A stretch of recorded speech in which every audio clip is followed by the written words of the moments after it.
ഇന്ന് നമ്മൾ ചർച്ച ചെയ്യുന്നത് തേനീച്ച കൃഷിയിലെ കീടരോഗ പരിപാലനത്തെക്കുറിച്ചാണ്. ഇതേക്കുറിച്ച് വിശദമായി പറഞ്ഞു തരാൻ വെള്ളായണി കാർഷിക കോളേജിലെ പ്രൊഫസർ ഡോക്ടർ അമൃത VS നമ്മോടൊപ്പമുണ്ട്. ഷിബു ജോർജാണ് ഡോക്ടർ അമൃത VSുമായി സംസാരിക്കുന്നത്.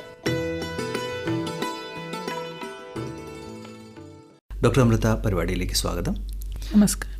ഡോക്ടർ അമൃത, നമ്മുടെ വിളകളിൽ എന്തായാലും കീടങ്ങളും രോഗങ്ങളും വരാറുണ്ട്. കർഷകർക്ക് ഇതൊരു പ്രതിസന്ധി ആവാറുണ്ട്. ഇതേമാതിരിയാണോ തേനീച്ച കൃഷിയിലും? ഇതിലും കീടങ്ങളും രോഗങ്ങളും കാണാറുണ്ടോ? തീർച്ചയായും ഇതിലും കീടങ്ങളും രോഗങ്ങളും ഉണ്ട്.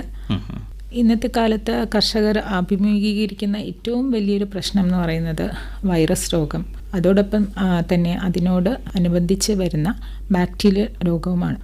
അപ്പം ഇതിനായിട്ട് കർഷകർ ആദ്യമായിട്ട് അറിഞ്ഞിരിക്കേണ്ടത്, നല്ലൊരു കോളനി തുറന്നു കഴിഞ്ഞാൽ അതിൻ്റെ പുഴു അറയിലുള്ള അട എങ്ങനെയാണ് ഇരിക്കുന്നതെന്ന് അവർ മനസ്സിലാക്കണം. അതായത് ആരോഗ്യമുള്ള ഒരു അട എങ്ങനെയാണെന്ന്. അപ്പം അതിൻ്റെ മുകളിൽ ഒരു 2 ലെയർ കുറച്ച് തേൻ അവർ ശേഖരിച്ച് വെച്ചിട്ടുണ്ടാകും.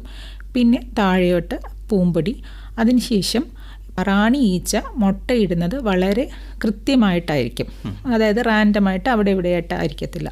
പിന്നെ അതോടൊപ്പം തന്നെ സമാധി ദശയും നമുക്ക് യൂണിഫോമായിട്ട് കാണാൻ പറ്റും. അപ്പോൾ ഇതാണ് നല്ല ആരോഗ്യമുള്ളൊരു കൂടിൽ നമ്മൾ കാണുന്നത്. പിന്നെ ആ പുഴുവിൻ്റെ നിറം ഒരു വലിയ ഫാക്ടറാണ്.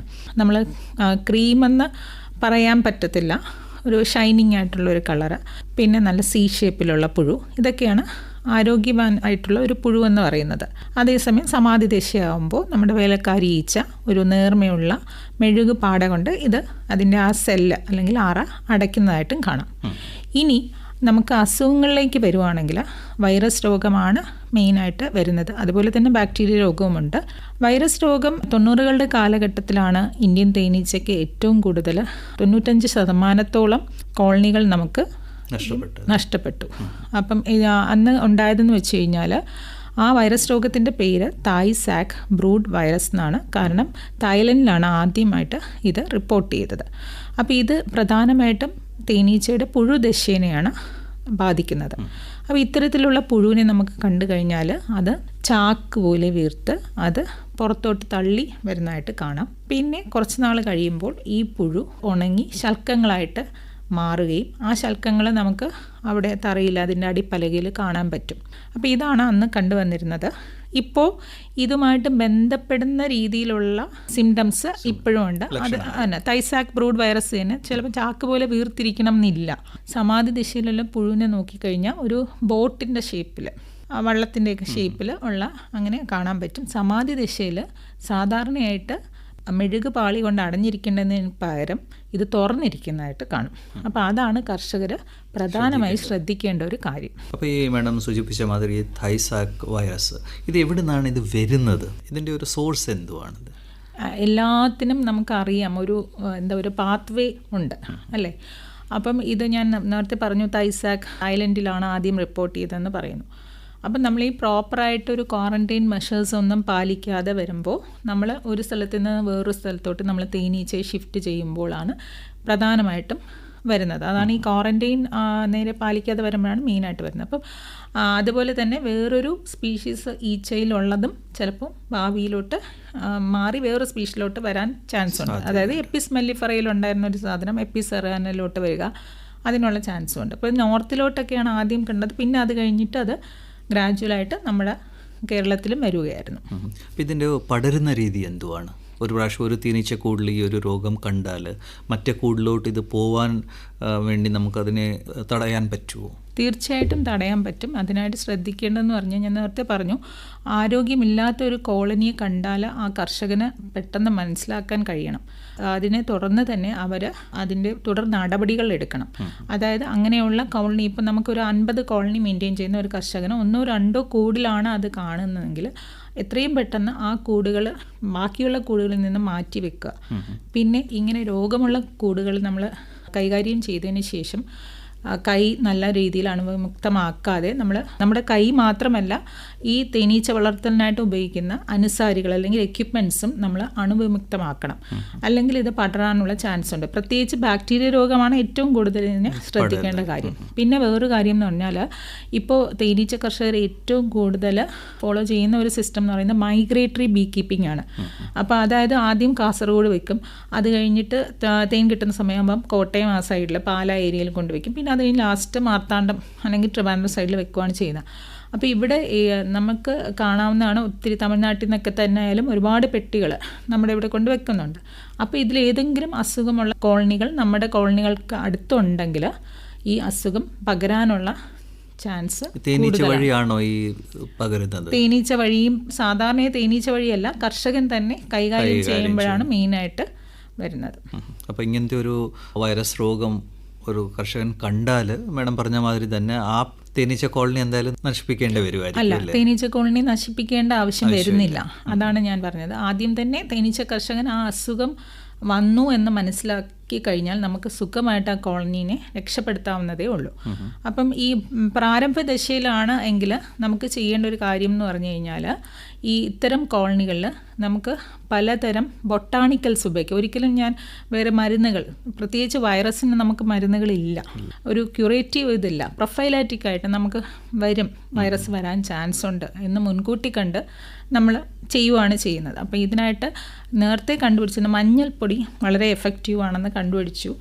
അങ്ങനെ അതായത് മഞ്ഞൾപ്പൊടി എന്ന് പറയുന്നത് നമ്മൾ കഴിയുന്നതും കടകളിൽ നിന്ന് കട്ട മഞ്ഞൾ വാങ്ങിച്ച് നമ്മൾ പൊടിച്ച് എന്നിട്ട് അത് 0.2% എന്ന തോതിൽ, അതായത് 2 ഗ്രാം 1 ലിറ്റർ എന്ന രീതിയിൽ നമ്മൾ ഈ പഞ്ചസാര പാനിയുടെ കൂടെ നൽകുകയാണ് ചെയ്യുന്നത്. പക്ഷേ ഇപ്പം ഇത്തരം കൂടുകളിലും വൈറസ് രോഗം കണ്ടുവരുന്നുണ്ട്.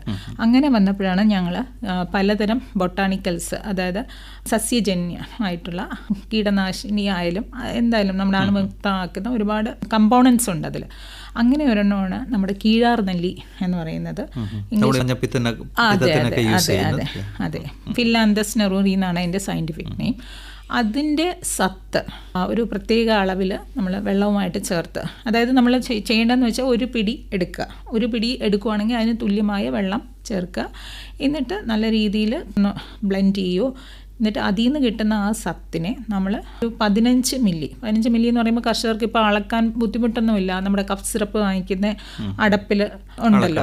അപ്പോൾ അത് 10 മില്ലി അല്ലെങ്കിൽ 15 മില്ലി, 10 മില്ലി ഉണ്ടെങ്കിൽ ഒരു പ്രാവശ്യം 10 മില്ലിയുടെ എടുക്കുക, പിന്നെ ഒരു 5 മില്ലി കൂടെ അളന്നെടുത്ത് 15 മില്ലി എടുത്തിട്ട് നമ്മുടെ ഈ തേനീച്ച കോളനിക്ക് നമുക്ക് ക്ഷാമകാലത്ത്, അതേപോലെ തന്നെ അതിൻ്റെ വളർച്ചാ കാലത്തും നമ്മൾ പഞ്ചസാര പാനി കൊടുക്കും. ആ പഞ്ചസാര പാനി കൊടുക്കുന്ന ആ 2 ചിരട്ടയിലായിട്ട് ഇത് പകർന്നു കൊടുത്തു കഴിഞ്ഞാൽ, അങ്ങനെ നമ്മൾ ആഴ്ച തോറും ഒരു മാസം കണ്ടിന്യൂസ് ആയിട്ട് ചെയ്യുവാണെങ്കിൽ നല്ല രീതിയിൽ നമുക്ക് ഈ വൈറസ് രോഗം മാറിക്കിട്ടുന്നതാണ്. പക്ഷെ ഞാനിത് കർഷകരുടെ അടുത്ത് പറഞ്ഞു കൊടുത്തപ്പോഴാണ് അവരുടെ തോന്നിയ രീതിയിലൊക്കെ അളവിലെടുത്ത് അങ്ങ് ചെയ്യുവാണ്.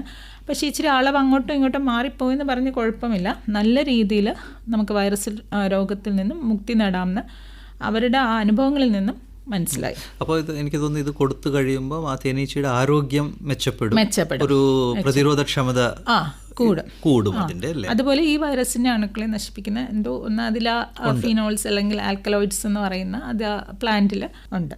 ഒരു കോളനിയിൽ ഇങ്ങനെ വൈറസ് രോഗം ഉണ്ടെന്ന് നമ്മൾ കണ്ടാൽ ആ വൈറസ് ബാധിച്ച ആ പുഴുക്കൾ അതുങ്ങളെ നമുക്ക് നീക്കി സുരക്ഷിതമായിട്ട് മാറ്റേണ്ട ആവശ്യം വരുന്നുണ്ടോ? അതോ ഇതേമാതിരിയൊക്കെ ചെയ്താൽ, ഈ കാര്യങ്ങളൊക്കെ ചെയ്താൽ അത് ശരിയായി വരുമോ?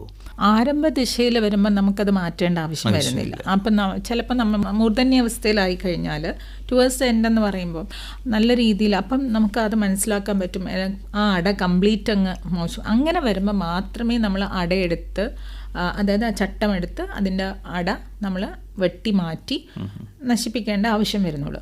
ആരംഭ ദശയിലാണെങ്കിൽ നമ്മൾ അങ്ങനെ ചെയ്യേണ്ട കാര്യമില്ല. പിന്നെ ഈ ചില കോളനിയുടെ ഒരു പ്രത്യേകത എന്ന് പറഞ്ഞാൽ ഹൈജീൻ ബിഹേവിയർ കൂടുതലായിരിക്കും. നല്ല സ്ട്രെങ്ത് ഉള്ള കോളനി, നല്ല ക്വാളിറ്റി ഉള്ള ക്യൂനൊക്കെ ഉണ്ടെങ്കിൽ അത്തരം കോളനിയിൽ ആ വേലക്കാരി ഈച്ചകൾ തന്നെ ഇത്തരം രോഗം വന്ന പുഴുക്കളെ മനസ്സിലാക്കുകയും അവരത് അതിൽ നിന്ന് എടുത്ത് താഴത്തെ അടിപ്പലകയിൽ ഇടുകയും ചെയ്യും. അന്നേരം നമ്മൾ ഈ അടിപ്പലക വൃത്തിയാക്കി കൊടുക്കുക, സ്വയമേ ചെയ്യും. അപ്പോൾ ഹൈജീൻ ബിഹേവിയർ കൂടുതലുള്ളതിൽ കുറച്ച് അവർ തന്നെ ഈ ഒരു സ്വഭാവം കാണിക്കുന്നുണ്ട്.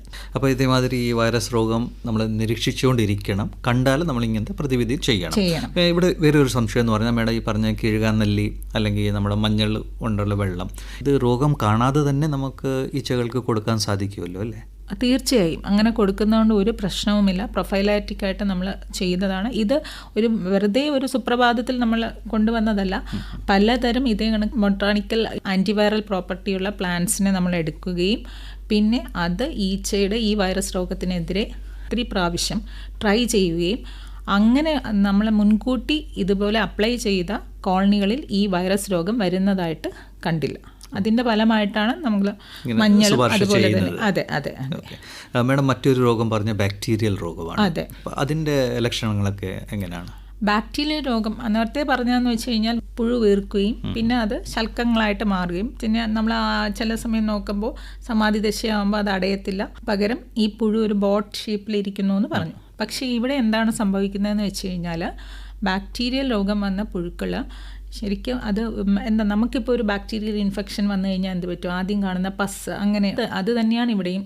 അത് അഴുകി ആ സെല്ലിൻ്റെ അല്ലെങ്കിൽ ആ അറയുടെ അടിയിൽ സെറ്റിൽ ചെയ്യുന്നതായിട്ട് കാണാം. അപ്പം നല്ലൊരു പുഴുവാണെങ്കിൽ സി ഷേപ്പിലായിരിക്കും കാണുന്നത്. അതിന് പകരം ഇവിടെ അതൊരു മാസ്സായിട്ട് മാറി അത് അതിൻ്റെ അടിയിൽ കിടക്കുന്നത് കാണാം. അപ്പോൾ അങ്ങനെ വരുമ്പോൾ ശരിക്കും എന്ന് പറഞ്ഞു കഴിഞ്ഞാൽ എപ്പോഴും ബാക്ടീരിയ രോഗം തന്നെ ആകണം എന്നില്ല. നല്ല ഇപ്പം American foul brood, European foul brood എന്ന് പറഞ്ഞ ബാക്ടീരിയ രോഗം ഉണ്ടെങ്കിലും അതൊന്നും ഇവിടെ അങ്ങനെ വലുതായിട്ട് റിപ്പോർട്ട് ചെയ്തിട്ടില്ല. ഇത് ഈ വൈറസിനോടനുബന്ധിച്ച് തന്നെ സെക്കൻഡറി ആയിട്ടുള്ള ബാക്ടീരിയയാണ് ഈ വരുന്നത്. അപ്പോൾ അവരെയും നമുക്ക് നല്ല രീതിയിൽ മാനേജ് ചെയ്യാൻ പറ്റും. അതിനായിട്ട് നമുക്ക് വെളുത്തുള്ളി, കാരണം വെളുത്തുള്ളിയിൽ സൾഫറുണ്ട്, അതിന് ആൻറ്റി ബാക്ടീരിയൽ പ്രോപ്പർട്ടി ഉണ്ട്. പക്ഷേ ഒരു കാര്യം എന്ന് പറഞ്ഞാൽ കർഷകർ പലപ്പോഴും ഇത് മനസ്സിലാക്കുന്നത് അവസാനമാവുമ്പോഴായിരിക്കും.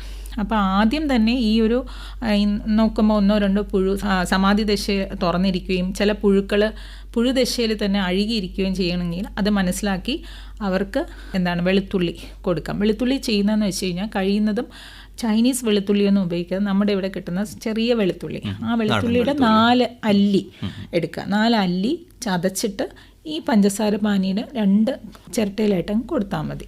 അവിടെ ശ്രദ്ധിക്കേണ്ട കാര്യം, നമ്മൾ പഞ്ചസാര പാനി ഉണ്ടാക്കുന്നതെന്ന് പറയുന്നത് 50% എന്ന അളവിലാണ്, അതായത് തുല്യ അളവിൽ വെള്ളവും തുല്യ അളവിൽ പഞ്ചസാര എടുക്കുന്നതാണ്. അപ്പോൾ അന്നേരം ഒന്നും നമ്മൾ ഈ വെളുത്തുള്ളി അതിലിടാൻ പാടില്ല. അതിനുശേഷം ഈ പഞ്ചസാര പാനി ഇപ്പം ശുദ്ധമായ വെള്ളമാണെന്ന് നമുക്ക് ഉറപ്പാണെങ്കിൽ വെള്ളം തിളപ്പിക്കേണ്ട ആവശ്യമൊന്നുമില്ല. തുല്യ അളവിൽ വെള്ളത്തിൽ പഞ്ചസാര ചേർക്കാം. അല്ല എങ്കിൽ വെള്ളം തിളപ്പിച്ചതിന് ശേഷം നമ്മൾ പഞ്ചസാര ചേർത്തതിന് ശേഷം തണുപ്പിക്കാൻ വയ്ക്കുക. അതിനുശേഷം ഈ പഞ്ചസാര പാനി 2 ചിരട്ടയിലുമായിട്ട് ഒഴിച്ചു കൊടുക്കുക.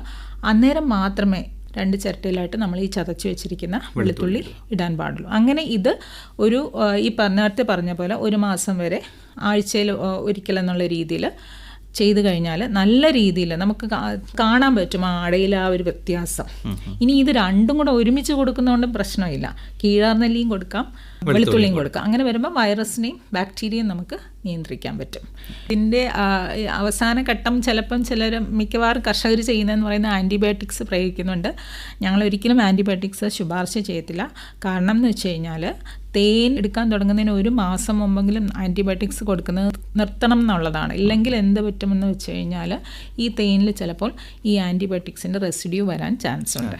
അങ്ങനെ വരുമ്പോൾ ഇപ്പോൾ അവരത് എക്സ്പോർട്ട് ചെയ്യാൻ പോകുമ്പോൾ അത് ബാൻ ചെയ്യാനുള്ള സാധ്യതയുണ്ട്. മേഡം, ഇത് രോഗങ്ങൾ ഇതൊഴിച്ച് കീടങ്ങൾ ഏതൊക്കെയാണ് നമ്മുടെ തേനീച്ച കൃഷിയെ ബാധിക്കുന്നത്? ഇപ്പം തേനീച്ചകളെ കുറിച്ച് പറയുവാണെങ്കിൽ ഏറ്റവും കൂടുതൽ കർഷകർ വളർത്തുന്നതെന്ന് വെച്ച് കഴിഞ്ഞാൽ നമ്മുടെ അല്ലെങ്കിൽ വിപണന സാധ്യത കൂടുതലുള്ളത് കമേഴ്സ്യലായിട്ട് അവർ ചെയ്യുന്നതെന്ന് വെച്ച് കഴിഞ്ഞാൽ നമ്മുടെ ഇന്ത്യൻ തേനീച്ച അല്ലെങ്കിൽ ഞൊടിയൽ തേനീച്ചയാണ്. പിന്നെ ചെറുതേനീച്ചയും ചെയ്യുന്നുണ്ട്. കാരണം മെല്ലിഫറ അത്ര അങ്ങോട്ട് വിജയിക്കുന്നില്ല. അതിനുള്ള കാര്യം എന്ന് പറഞ്ഞു കഴിഞ്ഞാൽ ഒരു കിളി ഉണ്ട്, നമ്മൾ മെറോപ്സ് ഓറിയൻറ്റാലിസ് എന്നാണ് അതിൻ്റെ ശാസ്ത്രീയ നാമം. വേലിത്തത്ത എന്ന് പറയും. കൂട് വെക്കുന്നത് നമ്മുടെ ഈ പാടങ്ങളിലൊക്കെ ഉള്ള ചെളി ബണ്ടുണ്ടല്ലോ, അവിടെ അവർ മാളം ഉണ്ടാക്കി അതിൻ്റെ അകത്താണ് കൂട് വയ്ക്കുന്നത്. അതെന്ന് പറയുന്ന ഒരു മൈഗ്രേറ്ററി ബേർഡാണ്. അപ്പം നവംബർ ഡിസംബർ ആ ടൈമിലൊക്കെയാണ് അത് സാധാരണ കാണുന്നത്. അപ്പം അത് കാരണമാണ് ഇവിടെ ഇറ്റാലിയൻ തേനീച്ചയുടെ സാധ്യത വളരെ കുറവാണ്. അപ്പോൾ ഇത് ഇറ്റാലിയൻ തേനീച്ച ഉണ്ടെങ്കിൽ അതിനെയായിരിക്കും ഏറ്റവും കൂടുതൽ പിടിക്കുന്നത്. അതേസമയം ഇന്ത്യൻ തേനീച്ചയിൽ ഇതിൻ്റെ ആക്രമണം കുറവാണ്. അപ്പം ഇതാണ് ഒരു മെയിനായിട്ടുള്ള ഒരു പെസ്റ്റ് എന്ന് വേണമെങ്കിൽ പറയാം. കീടം എന്ന് ഞാൻ പറയുന്നില്ല, പെസ്റ്റ്. കീടങ്ങളിലേക്ക് വരാം. ഉച്ച കഴിഞ്ഞൊക്കെയാണ് സാധാരണ ഇത്തരം കിളികൾ മരങ്ങളിലിരിക്കുകയും അവർ അന്നേരം പറക്കുന്ന ഈ തേനീച്ചയുടെ ചിറകിലേക്ക് സൂര്യപ്രകാശം വീഴുകയും അതിൻ്റെ ആ ഒരു റിഫ്ലക്ഷൻ പെട്ടെന്ന് ഈ കിളികൾ മനസ്സിലാക്കുകയും അവർ പോയി ഈച്ചേനെ വായുവിൽ വെച്ച് തന്നെ പിടിക്കുകയാണ്. കൊണ്ടുവന്നിട്ട് 2 പ്രാവശ്യം ഈ ശിഖരങ്ങളിലിട്ട് കൊട്ടിയതിന് ശേഷം അവർ ഉടനെ തന്നെ അങ്ങനെ നമ്മൾ ഒബ്സർവ് ചെയ്തപ്പം ഏതാണ്ട് 1 മിനിറ്റിൽ തന്നെ ഒരു 10-12 തേനീച്ചകളെ പിടിക്കുന്നുണ്ട്. അപ്പോൾ അതാണ് മെയിനായിട്ടൊരു പെസ്റ്റ് എന്ന് പറയാവുന്നത്. പിന്നെ അത് കഴിഞ്ഞ് കീടങ്ങളിലോട്ട് വരുവാണെങ്കിൽ കടന്തലുകൾ എന്ന് പറയുമ്പോൾ യെല്ലോ ബാൻഡഡ് വാസ്പാണ്. അതിൻ്റെ വയറിൽ ഒരു മഞ്ഞ വര കാണും. അതിനെ പേപ്പർ വാസ്പ് എന്നും പറയും. കാരണം ഈ പേപ്പർ വാസ്പ് എന്ന് പറയുന്നത് വലിയ കൂടുകളിലോ അല്ലെങ്കിൽ നമ്മുടെ പഴയ വീടുകളുടെയൊക്കെ ഈ ഓടിൻ്റെ അടിയിൽ കാണാം. പേപ്പർ പോലെയാണ് അതിൻ്റെ കൂടിരിക്കുന്നത് ഈ കടന്തലുകളുടെ. അപ്പം ഈ കടന്തലുകൾക്ക് അവരുടെ കുഞ്ഞുങ്ങൾക്ക് പ്രോട്ടീൻ സോഴ്സായിട്ട് ഉപയോഗിക്കുന്നത് നമ്മുടെ തേനീച്ചകളെയാണ്. ഇവരെന്ത് ചെയ്യുമെന്ന് വെച്ച് കഴിഞ്ഞാൽ വാതിലിൽ വന്ന് ഈ ഈച്ചകളെ ഓരോന്നായിട്ട് പിടിച്ചുകൊണ്ട് പോയിട്ട് അതിനെ ഒന്ന് ചെറുതായിട്ടൊരു ചെറിയൊരു ഇഞ്ചക്ഷൻ കൊടുത്തൊന്ന് മയക്കിയതിന് ശേഷം അവർ മുട്ടയിട്ടതിന് ശേഷം ഈ ഈച്ചകളെ അവിടെ വെച്ചിട്ടാണ് അവർ കൂട് അടയ്ക്കുന്നത്. ഞങ്ങളത് നോക്കിയപ്പം ഏതാണ്ട് ഒരു 20 തേനീച്ചയൊക്കെ ഒരു ദിവസം ഈ കടന്തലുകൾ പിടിച്ചുകൊണ്ട് പോകുന്നുണ്ട്. അപ്പോൾ ഇതിന് ചെയ്യുന്നതെന്ന് പറഞ്ഞാൽ മിക്കവരും ഈ ഒരു പേപ്പർ വാസ്പിൻ്റെ കൂട് കാണുമ്പം തീയിട്ട് നശിപ്പിക്കുന്നുണ്ട്. പക്ഷെ നമ്മൾ അതൊരു ബയോഡൈവേഴ്സിറ്റി ഹാമാണ് നമ്മൾ ചെയ്യുന്നത്. നമ്മൾ തന്നെ നമ്മുടെ ജൈവ വൈവിധ്യം നഷ്ടപ്പെടുത്തുകയാണ്. അവരും ജീവിക്കേണ്ടതാണ് ഇവിടെ. അപ്പോൾ അങ്ങനെ വരുമ്പോൾ ഈ തീരെ ഇതിൻ്റെ ശല്യം ഏറ്റവും കൂടുതൽ കാണുന്നത് ഈ വനമേഖലാ പ്രദേശം, ആ ബോർഡറുകളിലാണ് കാണുന്നത്. അല്ലാതെ ഇവിടെയും കാണുന്നുണ്ട്. ഇവർ മണ്ണിൻ്റെ അടിയിലും ഈ കടന്തലുകളുടെ കൂട് കാണുന്നുണ്ട്. അപ്പോൾ തീരെ അങ്ങ് ശല്യമാണെങ്കിൽ മാത്രം അതിനെ നശിപ്പിക്കാം. അല്ലെങ്കിൽ ഇപ്പം ചെയ്യുന്ന ഒരു മെത്തേഡെന്ന് പറയുന്നത് തുല്യ അളവിൽ തേനും വെള്ളവും കൂടി ചേർത്തിട്ട് ഒരു ട്രാപ്പ് ഉണ്ടാക്കുക. ഒരു ബോട്ടിൽ എടുക്കുകയാണെങ്കിൽ ആ ബോട്ടിൽ അതിൻ്റെ മുകളിൽ വാവട്ടത്തിന് തൊട്ട് താഴെ വെച്ചിട്ട് മുറിച്ച് കഴിഞ്ഞാൽ മുകളിലത്ത് നമുക്ക് ഫണലായിട്ട് വരാം, തിരിച്ചിങ്ങനെ വരാം. ഇതിൻ്റെ താഴെ നമുക്ക് ഈ തുല്യ അളവിലുള്ള തേനും വെള്ളവും ചേർത്ത മിശ്രിതം ഒഴിക്കണം. അതിനെ ഒരു ദിവസം വെച്ച് കഴിഞ്ഞാൽ ഫെർമെൻറ്റ് ചെയ്യും. അപ്പോൾ ഈ ഫെർമെൻറ്റഡ് ഹണി എന്ന് പറയുന്നത് നമ്മുടെ കടന്തലിന് ഭയങ്കര ഇഷ്ടമുള്ളതാണ്.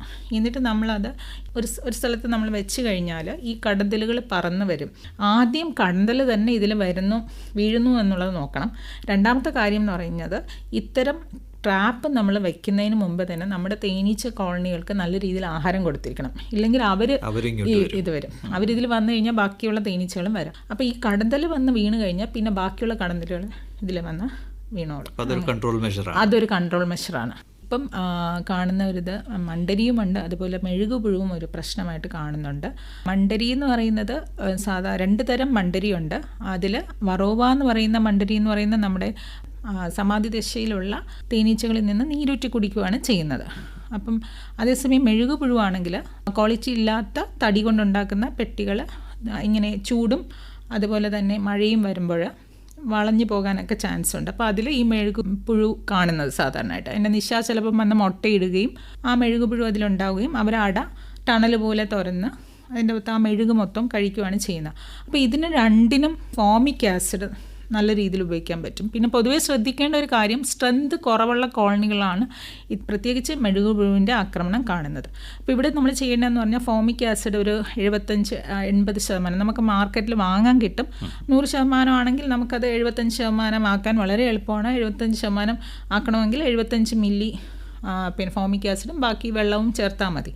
അപ്പോൾ ഇത് നമുക്ക് കുഞ്ഞ് വയൽ പോലത്തെ കുപ്പികൾ, അതായത് നമ്മുടെ ഇഞ്ചക്ഷനുള്ള മരുന്നിൻ്റെ കുപ്പികളുണ്ടല്ലോ, അതിൻ്റെ ആ റബ്ബർ സ്ട്രിപ്പ് ഇത് മാറ്റിയതിന് ശേഷം ഇത്തരം കുപ്പികൾ നല്ല രീതിയിൽ കഴുകി ഉണക്കിയതിന് ശേഷം ഇത് നമ്മൾ ഉള്ളിലായിട്ട് അടിത്തട്ടിൽ വെക്കുക.